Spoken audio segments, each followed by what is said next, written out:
8 ಲಕ್ಷ ರೂಪಾಯಿ ಬೆಲೆ ಬಾಳುವ 20 ಕೆಜಿ ಗಾಂಜಾವನ್ನು ವಶಕ್ಕೆ. ಡಿವೈಎಸ್ಪಿ ಪಿ ಮುರಳೀಧರ್ ನೇತೃತ್ವದ ಪೊಲೀಸರ ತಂಡ ದಾಳಿ. ಚಿಂತಾಮಣಿ ನಗರದ ಹೊರವಲಯದ ಮಾಡಿಕೆರೆ ಕ್ರಾಸ್ನಲ್ಲಿ ಮಂಗಳವಾರ ಅನುಮಾನಾಸ್ಪದವಾಗಿ ಬರುತ್ತಿದ್ದ ಕಾರೊಂದನ್ನು ಡಿವೈಎಸ್ಪಿ ಮುರಳೀಧರ್ ನೇತೃತ್ವದ ಪೊಲೀಸರ ತಂಡ ತಡೆದು ಅಕ್ರಮವಾಗಿ ಮಾರಾಟಕ್ಕೆ ಕೊಂಡೊಯ್ಯುತ್ತಿದ್ದ ಸುಮಾರು 8 ಲಕ್ಷ ರೂಪಾಯಿ ಬೆಲೆ ಬಾಳುವ 20 ಕೆಜಿ ಗಾಂಜಾವನ್ನು ವಶಪಡಿಸಿಕೊಂಡಿದ್ದಾರೆ. ಆಂಧ್ರಪ್ರದೇಶದ ಮದನಪಲ್ಲಿ ರಸ್ತೆಯಲ್ಲಿ ಬರುತ್ತಿದ್ದ ಕ್ರೆಟಾ ಕಾರಿನಲ್ಲಿ ಮಾದಕವಸ್ತು ಸಾಗಣೆಯಾಗುತ್ತಿದೆ ಎಂಬ ಮಾಹಿತಿ ಪೊಲೀಸರಿಗೆ ದೊರೆತಿತ್ತು.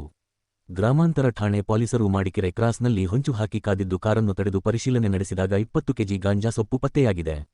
ಕಾರಿನಲ್ಲಿದ್ದ 3 ಆರೋಪಿಗಳನ್ನು ಬಂಧಿಸಿದ್ದಾರೆ. ಒರಿಸ್ಸಾ ಮೂಲದ ಮನೋರಂಜನ್ ಮಹಲಿಕಾ, ರಾಕೇಶ್ ಕುಮಾರ್ ಮಹಾರಾಣ, ದೀಪಕ್ ಸಾಹು ಬಂಧಿತ ಆರೋಪಿಗಳು. ಒರಿಸ್ಸಾ ರಾಜ್ಯದಿಂದ ಬೆಂಗಳೂರಿಗೆ ಅಕ್ರಮವಾಗಿ ಗಾಂಜಾವನ್ನು ಸಾಗಿಸಲಾಗುತ್ತಿತ್ತು.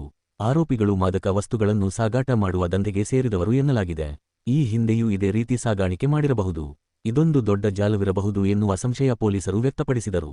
ದಿಬ್ಬೂರಹಳ್ಳಿ ಠಾಣೆಯ ಪಿಎಸ್ಐ ಶ್ಯಾಮಲ, ಸಿಬ್ಬಂದಿಯಾದ ಶಿವಪ್ಪ ಬ್ಯಾಕೋಡ, ನಟರಾಜ, ಶ್ರೀನಾಥರಾವ್, ನಂದಕುಮಾರ್, ಮಂಜುನಾಥ, ಹರಿನಾಥ, ಗಿರೀಶ, ಶ್ರೀನಿವಾಸ್, ಸುಭಾಷ್, ಚೆನ್ನಕೇಶವ ಹಾಗೂ ಚಾಲಕ ಚೌಡಪ್ಪ ಪೊಲೀಸ್ ದಾಳಿಯ ತಂಡದಲ್ಲಿದ್ದರು ಎಂದು ಪೊಲೀಸ್ ಠಾಣೆಯ ಪ್ರಕಟಣೆ ತಿಳಿಸಿದೆ. ಗ್ರಾಮಾಂತರ ಠಾಣೆಯಲ್ಲಿ ಪ್ರಕರಣ ದಾಖಲಾಗಿದೆ.